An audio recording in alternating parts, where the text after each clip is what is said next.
Ever play a game and see a character do something balls to the walls awesome? Chances are they're a badass. A badass character is one characterized through their actions, dialogues, and overall swagger.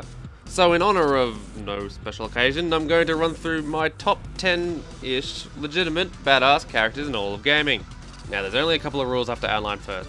Only one character per franchise, and characters were ranked on their badassery, not their merit as an actually deep or meaningful character. Also, I'm just going to get this out of the way now. I'm going to preemptively say that there's no Kratos on this list at all, as I absolutely hate his one-dimensional angsty bullshit. So with that in mind, let's rock! You can't get much more badass than a Vietnam vet. So naturally this makes Bill from Left 4 Dead an automatic badass. Not to mention he smokes cigars constantly, and is still kicking ass at the age of 60-something. Bill served 2 tours of duty in the Vietnam War, in which he sustained a serious knee injury as a result of some shrapnel being bored into his knee. Luckily for him, the zombie outbreak happens to occur on the same day as his critical knee surgery. As he undergoes anesthesia and slowly blacks out from surgery, one of the nurses becomes infected and kills the majority of the staff in the operation room. Bill, being the badass that he is, jumps to his feet in mere consciousness and fights off the infected nurse only using a knife and a bone saw which he picked up on the way out. Armed with his trusty assault rifle, Bill can take on anything, though he meets his fitting badass end, sacrificing himself so that the other 3 survivors can escape unharmed. What a boss. Space Marines are pretty badass by default, yeah? James Eugene, or better known as StarCraft leading man Jim Raynor, went from a simple farm boy in his early life to a Terran Marshal. He even went on to become one of the major figures in the Corporalus sector through his work against the Confederacy of Man, and by extension the Dominion. Often described as a decent and honourable man, Jim is always willing to put the needs of his fellow men in front of his own, even going so far as attempting to kill Sarah Kerrigan despite being in love with her at some point. He elevates his badass meter to 11 as he owns a Vulture, or a make-up hoverbike in StarCraft if you didn't know, which he uses as his main form of transportation. So basically Jim isn't your cookie cutter bald boring space marine. The assassin that just won't go away. Ezio Auditore da Firenze is a Florentine nobleman during the Renaissance and a future member of the Assassin Order. After losing his father and 2 brothers at the age of 17, Ezio and his mother and sister took refuge in the Tuscan town of Montegerone.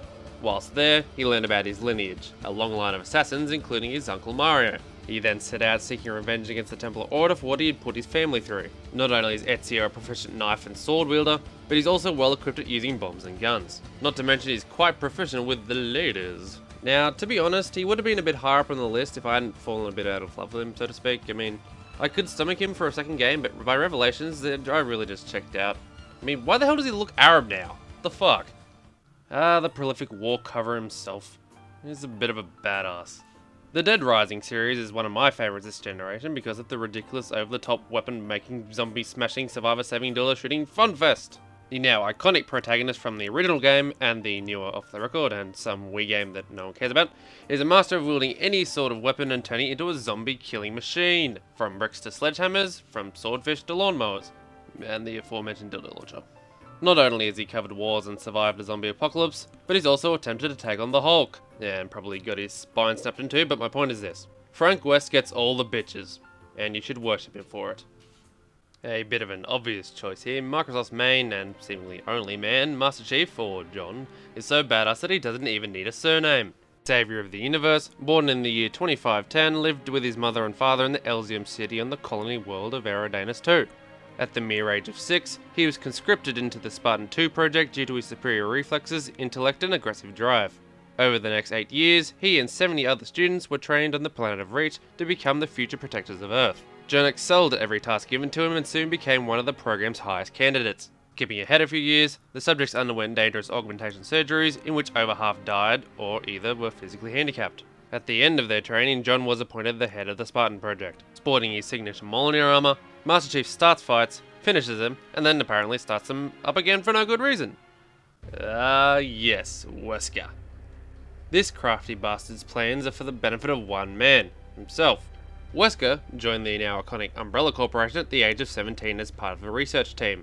He primarily studied the effects of the Ebola virus and its high death rate in rats. He ended up using this information to develop an experimental T-virus. Little did Wesker know that the president of the Umbrella Corp was grooming him and his fellow brothers to become super soldiers. After all 13 Wesker brothers were injected with the virus, only Albert and his brother Alex survived.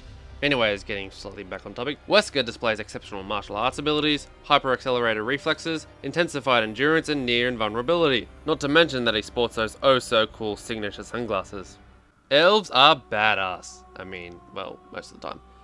And probably the most badass of all the elves is Yorvith from the Witcher series. This snarky bow-wielding human despiser was the leader of the last known Scoia'tael unit to fall in the Second War of Nilfgaard. Yorvith is a great example of how CD Projekt Red always managed to create a rich and interesting characters out of tired Tolkien archetypes.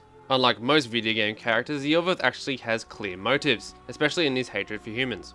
His race has been pushed to the edges of society. He is now considered a mass murderer in many states. His people were sent to suicide in the Nilfgaard War by the humans, and ruthlessly murdered during the peace negotiations at the hands of the humans, for what seems like no reason at all. Yorvith decides to join Geralt and his merry band of misfits, if you so choose so, and of course you will, because Roche is a prick, to stand up against the oppressive monarchy not through violence, but in securing and founding a new independent state ruled by egalitarian rules, or basically a democracy without racism or bias towards any one race, whether that be humans, dwarves, or elves. People really should probably pick The Witcher 2 up. Who said the dudes are the only ones allowed to be badasses? An orphan after her homeworld was raided by space pirates, she was adopted by the Chozo tribe and taken to their homeworld where she was cybernetically enhanced to become an elite warrior. She was recruited into the Federation police in her adolescence, but left shortly thereafter to become a bounty hunter. Going from planet to planet in her own gunship and wearing her signature Very suit, not only does she have the ability to roll into a ball, jump across large distances, jump extremely high and grapple, she also sports a more skin-tight suit, which allows her to be much more agile and quick. Being one of the few great female characters in gaming, she is more than worthy of a spot on this list. Batman! Batman, the secret identity of Bruce Wayne, witnessed the murder of his parents as a child, which led him to train himself to top intellectual and physical perfection. Fighting crime in and around Gotham City, he is assisted by several sidekicks such as Robin, and is always under the ever-watchful eye of his butler Alfred. Batman fights a wide variety of weird and wacky villains, from the mastermind of Joker to the pure strength of Solomon Grundy. Batman is one of the few superheroes that doesn't really have any quote-unquote superpowers. He has to get by on his own brawn and gadgetry alone, which basically means that you can't hide from the Batman. In fact, he's probably right outside your room right now. Go and check. How dare you? Oh, he's not there? Shit. Motherfucking Rex. Ernot Rex of the Ernot clan quickly gained fame for his prowess in combining deadly biotic abilities with devastating weaponry. Following the Krogan genophage, essentially a Solarian-developed genetic mutation which causes stillbirth to cull the Krogan population, Rex has worked as a bodyguard, mercenary, soldier, and bounty hunter. Being a man of action, Rex doesn't vocalize his emotions very much. He tends to deal with situations with a bit of good old-fashioned tough love. Examples. Speak when spoken to, Uvenk. I prefer my Solarian liver served raw. He is correct. It was a delicacy in our cycle. I am Ernot Rex, and this is my planet! Let's rock. Come on, you didn't think I could do a badass list without Duke Nukem on it, did you?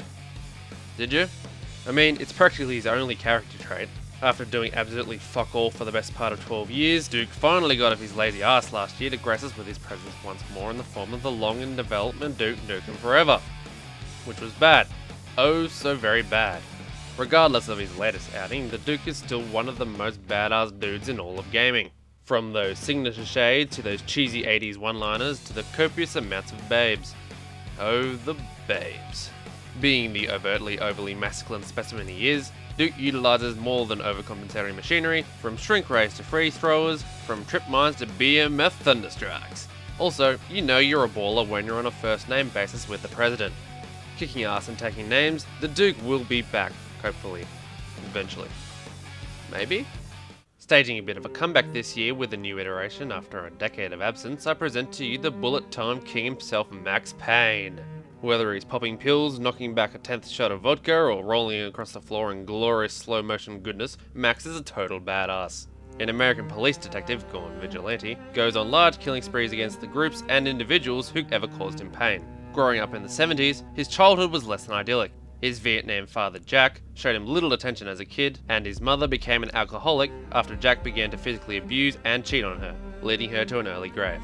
Still haunted by his traumatic past, even later in life, Max becomes a bit of an alcoholic bum after the events of Max Payne 2. I mean, he even sports a new shaved haircut and stylish Hawaiian shirt, just in case you didn't get the hint. Max also develops an even larger dependency on painkillers, which he uses to heal himself with. Get shot? Take a pill. Dive into a filing cabinet? Take a pill. Get shot in the head while flying through a window in slow motion upside down on a sunny day in January underwater on the moon? Take a pill. She'll be right. He gets pulled back into the killing business by taking a private security job in Sao Paulo. And I better stop there for risk of spoiling any of the major stuff in Max Payne 3, so I'll end with this. Whether he's calling up the sex line Dangerous Liaison, or watching an episode of Dick Justice, Max Payne is the king of cool. But there is one who's just a smidgen cooler. Well, here it is, number 1. Who else could it be, really? I mean, Solid Snake, the son of legendary Soldier Big Boss, was a product of the Les Enfants Terribles project, sorry if I mispronounced that at all, making his way into the military in his teens, and later into his father's Special Forces unit Foxhound. He became a master of several physical arts such as skydiving, scuba diving, free climbing, as well as more knowledge-based skills such as learning 6 different languages including English and French. I mean, Snake is actually a lot smarter than you think he is. I mean, he has an IQ of 180 and all. All of this basically turns Snake into a one-man army at this point. He's able to sneak past every guard in an establishment, execute whatever it is he's in there for, and mostly kill the advanced soldiers on the way out just for the fun of it. Whether it be young or old Snake, yes, he's still a badass even when he's on his deathbed, he's pretty much the epitome of all things badass in one character.